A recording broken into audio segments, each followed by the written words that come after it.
मर्द को दर्द नहीं होता, लड़के रोते नहीं, बॉयज डोंट क्राई। क्या आपने कभी ये सारी बातें सुनी हुई है? According to national crime bureau report 2022, Bharat में हर घंटे एक पुरुष आत्महत्या करता है। 1 लाख से भी अधिक पुरुष आत्महत्या करते हैं। महिलाओं के कंपैरिजन में ये 3 गुना ज्यादा है। ये बस एक आंकड़े नहीं है, ये एक चीख है जो हमें सुनाई नहीं देता, जो हमें दिखाई नहीं देता। वर्ल्ड हेल्थ ऑर्गेनाइजेशन WHO के अकॉर्डिंग 100 में से सिर्फ 25% ही पुरुष जाते हैं मेंटल चेकअप के लिए। ये मैं नहीं कर रही हूँ, ये WHO वर्ल्ड हेल्थ ऑर्गेनाइजेशन का डेटा कह रहा है। पर ऐसा क्यों होता है? क्योंकि उनको लगता है मेंटल हेल्थ के वजह से डॉक्टर को दिखाना या फिर किसी के साथ बात करना उनको एक कमजोर इंसान बनाता है। आइए मैं आप सब लोगों को निजी जीवन का एक कहानी बताती हूँ। अगर आप कभी कभी भी मेरे वीडियोस देखते होंगे तो आपको पता चला होगा कि मैं माँ बनने वाली थी। ईश्वर की कृपा से मैं दूसरी बार माँ बनी। मेरे कुछ कर्म के फल ऐसे थे और जो संतान मुझे हुआ उसके भी कर्म के फल ऐसे थे कि फलब्ध स्वरूप वो एक रेयर डिसीज स्पाइना बाइफिडिया के साथ पैदा हुआ। इस बीमारी का नाम हम लोगों ने कभी सुना भी नहीं था। स्पाइना बाइफिडिया माइलोमेनिंगिस क्या होता है, इस विषय में हम लोगों को कोई जानकारी नहीं थी। उस समय पे हमने जो झेला, हमने जो महसूस किया, हमारे परिवार ने जितनी कठिन सिचुएशन से दिन रात काटे, उस बारे में तो मैं कभी और बात करूंगी। पर आज हम बात करेंगे मेंस मेंटल हेल्थ के बारे में। और मैं आगे जाकर के आपको ये भी बताऊंगी कि मैं इस वीडियो में क्यों मेंस के मेंटल हेल्थ के बारे में बात कर रही हूँ। जैसे कि मैंने कहा कि बेटा को एक रेयर डिसीज था, तो उसका जो ट्रीटमेंट था वो 24 to 48 आवर्स के अंदर में उसका सर्जरी हो जाना चाहिए था। पर कोलकाता में वो सुविधाएं उपलब्ध नहीं थी या फिर हम लोग सही जगह तक पहुंच नहीं पाए, तो हम लोग उसको लेकर के चेन्नई चले गए। चेन्नई में एक बहुत ही फेमस हॉस्पिटल है, उसका नाम है CMC वेलोर। अब वेलोर में CMC में उसका ट्रीटमेंट होना स्टार्ट हुआ। जिस दिन हम वहाँ पे पहुंचे उसके बाद वाले दिन से ही डॉक्टर ने कहा कि इमीडिएट सर्जरी का जरूरत है, कुछ टेस्ट वगैरह आप लोग करवा लीजिए, आज ही शाम को 4 बजे सर्जरी होगा। ये बात सुनने के बाद मान के चलिए हमारे पाँव तले की जमीन खिंच गई। कोलकाता से वेलोर हम 3 लोग गए थे अगर बच्चे को छोड़ते, हम, हमारे पति और मेरा बहनोई, उसका नाम मुकेश है। उस दिन जो सिचुएशन था हम लोगों का, जो हम लोग वहाँ पे फेस कर रहे थे, वो नहीं बताया जा सकता। लेकिन उसके बीच में भी मेरा जो बहनोई मुकेश है वो कोशिश कर रहा था कि कोई चुटकुला मार दे, कोई जोक मार दे, कैसे भी करके हम दोनों से कुछ बातें कर ले ताकि हम लोग थोड़ा सा रिलैक्स हो जाए, थोड़ा सा आराम कर पाए।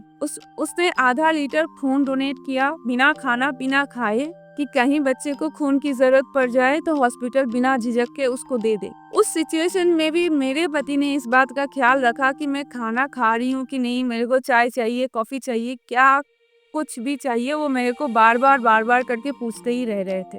सिचुएशन उस दिन हम तीनों के लिए एक ही समान था, लेकिन फिर भी मेरा जो बहनोई था वो पूरा एफर्ट डाल रहा था कि मैं थोड़ा सा हंस दूं, मैं थोड़ा सा बात कर लूं, मैं थोड़ा सा तो कुछ बोल दूं। मेरे पति भी पूरे तरीके से टूट चुके थी। मैंने भी उनको छुपके आंसू बहाते हुए देखा, लेकिन फिर भी वो जब भी मेरे सामने में आते थे ऐसा ही कहते थे, तुम इतना टेंशन मत लो, तुम इतना मत सोचो, देखना उसको कुछ नहीं होगा, वो एकदम ठीक हो जाएगा, एकदम ठीक होकर के वो हमारे साथ में घर जाएगा। वो बार करके ये बात बोले जा रहे थे। मुझे काम करने की कोशिश कर रहे थे, मुझे कोशिश कर रहे थे कि मैं थोड़ा सा इमोशनली स्टेबल हो जाऊं। ऑपरेशन के तीसरे दिन मेरे बहनोई वेलोर से कोलकाता वापस आ गए।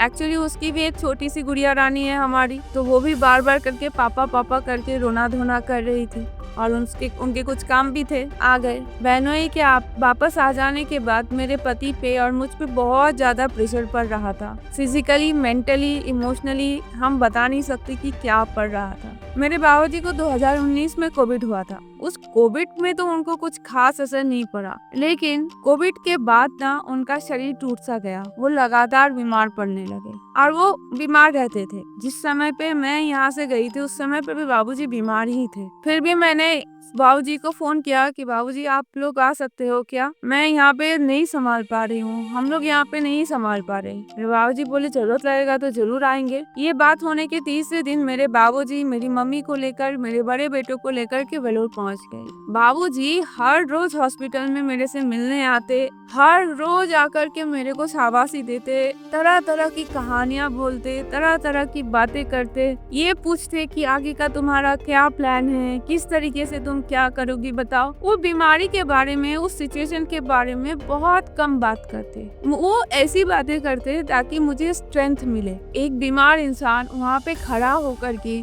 मेरे सर पे हाथ रख करके, मुझे सीने से लगा करके हमेशा यही बता रहा था कि बहुत तुम ताकतवर हो, ये सिचुएशन भी कट जाएगा, ये समय भी बीत जाएगा। मेरी माँ ने और मेरे बहनों ने उस समय पे मेरे लिए क्या क्या नहीं किया, वो मैं किसी और वीडियो में आप लोगों के साथ शेयर करूंगी। अब आगे बढ़ते हैं। मेरा छोटा बहनोई है, उसका नाम अजय है। वो कुछ ही दिन पहले गाँव जा करके एक टुकड़ा जमीन खरीद के आया था। वो भी फाइनेंशियली उस समय पे ड्रेन था, लेकिन मैंने उसको एक फोन किया कि भाई मुझे 50,000 रुपए मिल सकते हैं। उन्होंने बिना बेझिझक के कहा कि मिल जाएगा, थोड़ा सा समय दीजिए, मिल जाएगा। उन्होंने सिर्फ पैसा ही नहीं दिया और ये भी कहा कि दीदी आप एक बार भी मत सोचिएगा, अगर आपको आगे भी पैसा लगेगा आप मुझे बोलिएगा, मैं कहीं से भी इंतजाम करके ला करके मैं आपको पैसे दूंगा।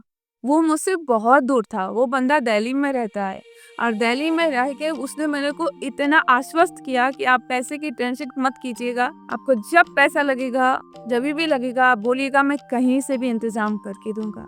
ये बहुत बड़ी खुशखबरी थी हमारे लिए कि हमारा दूसरा संतान हुआ। बच्चा बीमार था, इसीलिए ये खबर मैं किसी के साथ शेयर भी नहीं कर पाई थी, पर मेरी एक सहेली के जरिए मेरे बाकी दोस्तों को भी पता चलता है कि मेरे को बेटा हुआ है और जो बाकी का सिचुएशन था उसके बारे में भी पता चलता है। फिर मेरे दोस्त लोग मुझे फोन करना स्टार्ट करते हैं। उसमें से एक दोस्त है जो मुझे बहुत ही ज्यादा प्यारे हैं, उनका नाम है प्रिंस। उन्होंने फोन करके क्या हुआ पूछने से पहले मेरे साथ में बात किया इस तरीके से कि उन्होंने मुझे ना याद दिलाया कि मैं अपनी जिंदगी में कब कब फाइट कर चुकी हूँ और कैसे कैसे मैंने फाइट किए हैं। उसके बाद वो बोल रहे कि देखो मैं जानता हूँ कि तुम्हारे लिए ये भी कोई बात नहीं है, तुम इसको भी जीत के ही घर वापस जाओगी और तुम्हारे ऊपर में मेरे को पूरा भरोसा है कि तुम ये सारे सिचुएशंस को भी संभाल लोगी। वो मेरे ऊपर में तब भरोसा दिखा रहा था ना जब मेरे को भी खुद पे भरोसा नहीं था।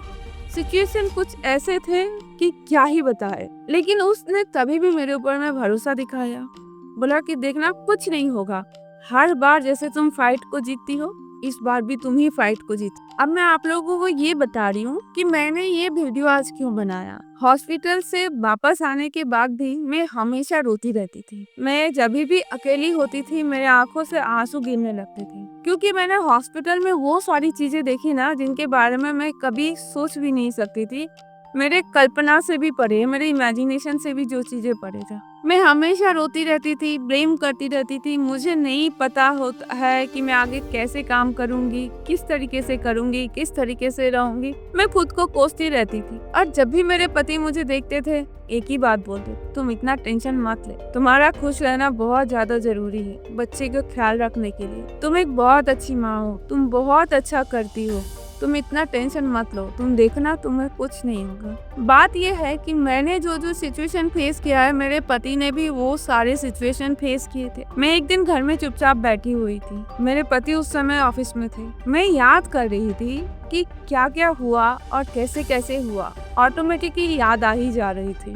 तो मुझे ऐसा लगा कि यार मैं जितना दुखी थी उतना ही दुखी मेरा पति भी था। मैं जितना परेशान थी उतना परेशान मेरा पति भी था। मैं जितने दर्द में थी उतना ही दर्द उनको भी था। जो सिचुएशन मेरे साथ था सिर्फ एक को छोड़ के वो सारे सिचुएशन उनके साथ भी थे। पर ऐसा क्यों हो रहा है कि मैं रोए जा रही हूँ और वो मेरे को चुप करा जा रहा है। मेरे को ना खुद पे उस समय पे बहुत बुरा लगा कि यार मैंने तो कभी उनको मौका ही नहीं दिया कि वो भी रो ले मेरे सामने में आकर के, वो भी मेरे सामने में आकर के बोल ले कि वो क्या फील करे। बार बार करके वो बस यही मुझे बोले जा रहे, मुझे समझाए जा रहे कि तुम टेंशन मत लो, सब कुछ ठीक है, सब कुछ ठीक हो जाएगा। मैंने तुरंत ही अपने पति को उस समय पे कॉल किया और मैंने उनसे माफी मांगी और मैंने कहा कि आई एम सॉरी। सही में मैंने इतना रोना धोना किया कि मैंने एक बार के लिए ये भी नहीं सोचा कि सारे सिचुएशन तुम्हारे साथ भी सेम है, तुम्हारा भी एक तो मेंटल हेल्थ होगा और तुम भी